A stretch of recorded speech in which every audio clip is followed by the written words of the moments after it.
Sa NFA po, ano po ba yung mandate natin pagkatapos po na maipasa yung RTL, Mr. Bioco? Ang mandate ng NFA is to provide a buffer stock for calamity relief, whether natural or man-made, no? So And buffer stocking na lamang po. ng rice, with regards to rice, no, buffer stocking, and then the disposition of these stocks for as a priority to the calamity relief, no, and then also for disposition of this to prevent the disposition of if it's before it becomes unfit for human consumption. Stock as part of the inventory management of NFA. Ano po yung volume ng buffer stock natin na dapat na-maintain natin over a period of time? So as per RTL implementing rules and regulation, dapat ang NFA would maintain 9 days of consumption, which is 6.6 million bags, Your Honor. That's the target. 6 point some, ano yun? 6.6 million bags. That's about 15 days or 7 days? 9 days. 9 days, Your Honor. 9 days lang. Mm. Eh kung halimbawa ito'y para sa calamities lang, ilang bagyo ba ang dumarating sa ating bansa in 1 year? Bagyo na lang muna. Huwag na muna yung iba. So usually more than 20, Your Honor. So paano mo binabalanse yung stock? Kung 9 million bags lang pala. So, alam mo, nakikipag-coordinate ka sa Pag-asa, ilang bagyo over the year ang darating, nakikita mo. Kung 20 typhoons in a year, na-estimate mo kung kailan yung volume. March pa lang halimbawa, alam mo na siguro papasok kung ilan. And then June, September, October, alam mo ba yun? Yes, Your Honor.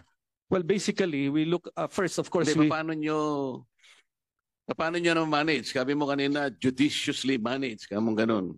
So in the face of 20 regular typhoons that visit our country, paano mo judiciously na-manage? Para sa ganun, napupunan mo yung pangangailangan ng apektado sa calamities. Based so yun ng study ng NEDA after the law was approved, no? In 2019, so based sa study recommended by NEDA and other government agency, the joint study, ang risk is about recommended the buffer stock level is 9 days, no? This is equivalent to more or less. Hindi, paano mo na-manage nga eh? Paano mo nalalaman kung kailan darating ang bagyo? 20 nga yun eh. 9 million bags, paano mo i-distribute over the years? Yeah. Hindi naman natin ang bagyo talaga based on study, we need to provide 6.6 na standby na strategy, 6.6 million. Alam natin yung buffer stock. Ngayon 20 typhoons ka mo in a year. So paano mo judiciously na ma-manage yun? Paano mo nakikita yung pagdating ng bagyo, sari-saring bagyo to over the year? 20 typhoons ito eh. So tinatanong ko lang kasi kung paano sa NFA ninyo minamanage yung stock para hindi mabulok yun. Kasi sabi mo, nabubulok na eh. Your Honor, with your... Bigyan mo kami ng idea para sa ganun. Halimbawa, January, February, March. So, okay. May bagyo bang darating yun? Pagkatapos, yung susunod na quarter, ilang bagyo ang darating doon? Yung susunod na quarter, ilang bagyo ang darating doon? Hanggang sa katapusan ng year, na-manage nyo ba ng tama yung stocks? Kasi 9 million bags lang eh. Your Honor, actually 6.6 million bags ang 9 days natin equivalent, no. Ang start ng typhoon natin season is July, no, of the year, no. July, August, September, yun yung mga malalaking bagyo hanggang December, no. Ang stocks natin sa NFA when we buffer, most of this is procured from the farmers September, October, November during the wet season, no, of the year. And then we stock this to make sure that we will be able to make available this rice for the following year, no? So normally yung nabibili natin ng September, October, November, tinatago natin yun ng palay, and then by May, June, April, May, June, we have to make sure that this will be milled so that we can position this already all over the Philippines based on risk and probable demand from each provinces, no. So naglalagay na tayo, even Batanes, by February, March naglalagay na tayo ng forward stock sa kanila, at we try to keep as preserve the shelf life as long as possible, no? Kasi may shelf life, no? Based on study, after 3 months nag-start na siya mag-deteriorate, no? So if we buy it September, October, November, 6 months after, we have to mill them. So pagdating ng April, May, June, dapat ma-mill na siya at make it standby already as the buffer stock in case na merong calamity, no? So we have 3 months to make it dispose for the calamity relief operation, and then after that, of course, the physical, biological na characteristic of rice will start deteriorating, but we try to extend that as much as possible. Kaya ang hinahikayat natin, as my big part of my job is to make it prepare na instead na 6-3 rule, imo-modernize natin yung NFA na magiging 12-6, no, 12 months as palay na reserve para ma-extend natin yung shelf life para ma-avoid natin itong distress selling, no. So dito sa 2023, if I may, Your Honor, I can submit you part of our presentation, no, on how much stock that we sold in 2023, and also to put relevance also in 2022 and 2021, no. Sa 2023, our stock Hindi ko maintindihan ang paliwanag mo, Administrator, eh. Sa haba ng sinabi mo, hindi ko talaga makuha, pasensya ka na, no? Dahil ang pinag-uusapan natin, paano mo ba ini-stock para hindi mabulok? Kasi sinasabi mo rito, kaya mo nabenta ng 25 pesos per kilo dahil nabulok eh. Kanino ko pa ini-insinuate sa'yo na paano nyo ini-stock yung 6.9 something million bags para i-address yung pangangailangan ng ating mga kababayan sa panahon ng calamities lang naman ito. Ito lang yung mandate mo eh. Buffer stocking ka lang eh. Sa mga tuwi, diniisip ko, ang isasagot mo rito, nakahanda yung mga warehouse mo na, paano ba yun? Yung warehouse mo ba walang facility na, bakit sa Japan, pinagtanong ko, kahit na 10 years, eh, hindi pwedeng mabulok yung, yung bigas. Hindi ko malaman kung pinag-aaralan ninyo talaga kung paano pag-i-stock, kung ang pangangailangan ay talaga para i-address natin yung nawalan ng pagkain sa panahon ng mga sakuna. Wala ba tayong facility na kapag binili mo to ay hindi naman mabubulok sa sandaling panahon lang? Meron, pumunta ka sa ibang bansa, merong mga facility sila na ilalagay sa mga bodega para yung mga bigas ay hindi mabulok kaagad. Wala ba kayong ganon? Your Honor, no, hindi, wala pa kayong gano'n. Meron o wala? Wala sa ngayon, Your Honor. We only hindi have namin warehouses. maintindihan paano ka nag-i-stock eh. 6.9 million bags. Hindi mo maisaysay sa amin kung paano mo ito na ibubukod sa pangangailangan ng mga kababayan natin sa panahon ng mga kalamidad. Kaya pala nabubulok. Bumili ka ng palay, sino ay nagmi-mill? Kayo din? NFA tsaka pinapa-contract yan sa labas, Your Honor. Magkano ba yung pag bumili ka ng 1 kilong palay, magkano ba ang recovery rate? 63% ang target namin, Your Honor. Mali yun. Dapat 65%. Magtanong ka sa ibang mga bansang katulad natin, yung minimum para hindi kayo nalulugi, 65% ang rate of recovery. Paano yung darak? Ang darak is part of the milling service na kung NFA, binibenta natin yon ng NFA. Kaya ako sinasabi, ano ba sa English yung darak, Karaps? Rice bran. Ha? Rice bran, Your Honor. Bran.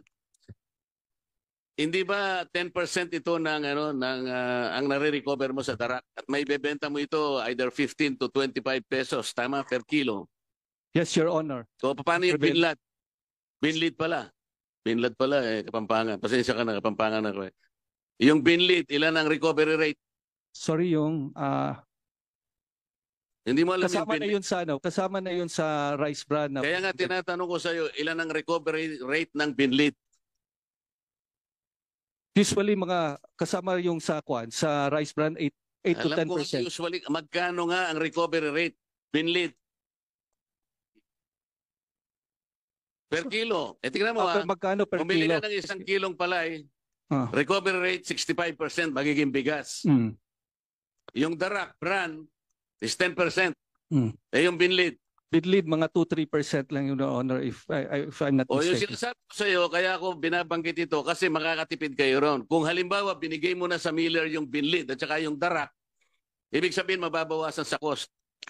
Yes, Nabibili na ibebenta na ibabayad mo sa kanya, hindi ba? yeah. Meron tayong proseso na approve, Your Honor, yung Hindi ka sasagot payment ka in muna kind. ng Payment in kind for the milling services. So bibigay nila, this is approved na guideline. They will provide us based doon sa test milling na minimum of 63% na recovery. Tapos yung rice hull and other byproducts sa kanila na yon as the payment for the milling services. Alam mo kasi kaya ako tinatanong ito, Administrator. Ako sinubukan ko rin bumili ng palay para lang matest natin kung gaano mo dapat na ibenta sa tao yung bigas. Sa rate ninyo na 19 pesos per kilo, nagbigay kami ng 3 pisong pabuya para masaya yung farmer. So binili namin na 22 pesos per kilo. Nung ipakiskis namin yung binlid at saka yung darak, binigay na namin doon sa miller. Naibenta namin ng 35 pesos. Wala na kaming kita ron. Dinurado. 35 pesos. Pwede pala kung gano'n ang gagawin ng NFA. Hindi naman kayo dapat kumita kasi ayaw niyong kumita, hindi ba? Yes, sir. Buffer stock lang kayo eh. Maliwanag pwede niyang ibenta, Mr. Chair, at 35 pesos. Pero dinurado yun. High quality yun. Mas mataas pa sa sinandoming yun. Pero binenta mo 25 dahil sabi mo nabubulok na. Hindi ako pwedeng maniwala na pwedeng mabulok yung bigas sapagkat buffer stocking ka lang eh. Kasi kung ang mandate mo talaga ay mag-warehouse ka ng marami, let's say million metric tons, maring may mabulok talaga dyan. Pero buffer stock ka na lang eh. Ito na lang ang mandate mo under the RTL eh. Sa mga tweed, kapag nabulok yung bigas, inefficiency yun para sa... Well, hindi kita inahatulan, pero ito yung magiging conclusion ng committee ito. Buffer stock ka na lang eh.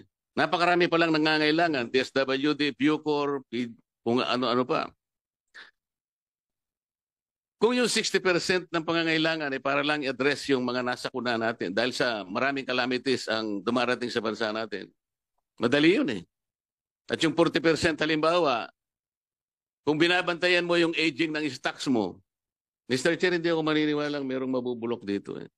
Kapag binenta mo 25 pesos per kilo, siguradong lugi ng gobyerno. By rule of thumb, lugi na yung gobyerno rito eh. Madaling makwenta ito eh.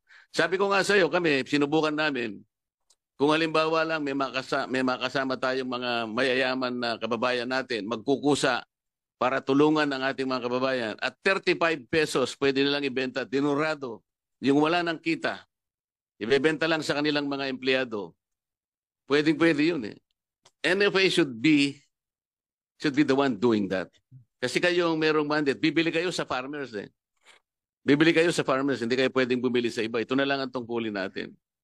So bakit, Mr. Chair, bakit kinakailangan mabulok? Hindi pwedeng mabulok eh. Buffer stocking ka na lang. At kung ikaw ay nakikipag-coordinate sa pag-asa, alam mo yung dating ng bagyo. 20 typhoons in a year. Pero yung malalakas dyan, 6 to 7 lang. Tama, Administrator? Yes. Hindi Yes, naman lahat ay malalakas eh. Mga 6 hanggang 7 lang ang bagyo. Tsaka alam mo yung tinatamaan ng malalakas eh. Hindi naman lahat ng region natin tinatamaan. So, Mr. Chair, ang conclusion dito ay merong kapabayaan ito parang kung ibabase po sa mandate ninyo na ang talagang tungkulin nyo na lang ay alalayan ng kababayan nating nasasalanta ng maraming mga kalamidad na dumarating sa ating bansa at mabubulok pa po yung palay na inyong binabantayan, hindi na po ninyo nagagawa ng sapat ang tungkulin na iniatang sa inyo. Pasensya na po kung yun ang conclusion, ngunit mahirap pong baligtarin yung ganunong pananaw kung ang pag-uusapan lang ay ang katwiran na nabubulok po yung inyong mga bigas na itinatago sa inyong mga warehouse. Salamat po, Mr. Chair.